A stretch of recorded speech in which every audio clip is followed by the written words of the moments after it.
फीकी चांदनी रात में गांव के बाहरी इलाके में एक पुराना जर्जर हवेली क्षय का एक मौन प्रहरी बनकर खड़ा है। टूटी हुई खिड़कियां अपनी ढहती दीवारों से खाली आंखों की तरह घूरती हैं, जो रेंगती काय के कफन में लिपटी हुई हैं। अर्जुन और मोहित परछाइयों से बाहर निकलते हैं। उनकी टॉर्च की रोशनी घने अंधेरे को चीर रही है।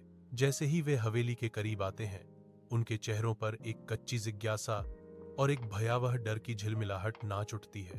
हवा में एक अजीब सी खामोशी छाई हुई है, डर की एक घुटन भरी चादर। उनके कदमों की आहट ही उस गहरी, परेशान करने वाली खामोशी को तोड़ने की हिम्मत करती है।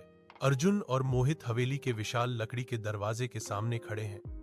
एक अज्ञात दुनिया का प्रवेश द्वार, चुपचाप अपने भाग्य का इंतजार कर रहे हैं। दरवाजा अपने आप चरमरा कर खुल जाता है। एक गहरी, अंधेरी सुरंग का खुलासा करता है, जो उन्हें अज्ञात में बुला रही है। जैसे ही वे अंदर कदम रखते हैं, दरवाजा धीरे धीरे बंद हो जाता है, जिससे वे पूरी तरह से अंधेरे में डूब जाते हैं, क्योंकि मोहित की टॉर्च टिमटिमाती है और बुझ जाती है।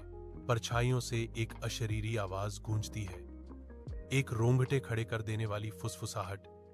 तुम क्यों आए हो? अर्जुन चरमराती सीढ़ियों पर चढ़ता है। हवा का एक ठंडा झोंका उसके पास से गुजरता है जब वह आंशिक रूप से खुले दरवाजे को धकेलता है।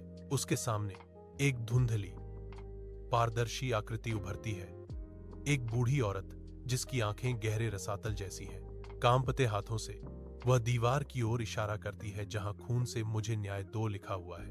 वह प्रेत एक तीखी चीख निकालता है, जो पूरी हवेली में गूंजती है, जिससे उनकी हड्डियां तक कांप उठती हैं। भयभीत होकर अर्जुन और मोहित घर से बाहर निकल पड़े।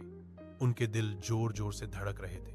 जैसे ही वे भागते हैं, वही काली आंखें एक हवेली की खिड़की से उन्हें नीचे देखती हैं। एक भयानक नजर।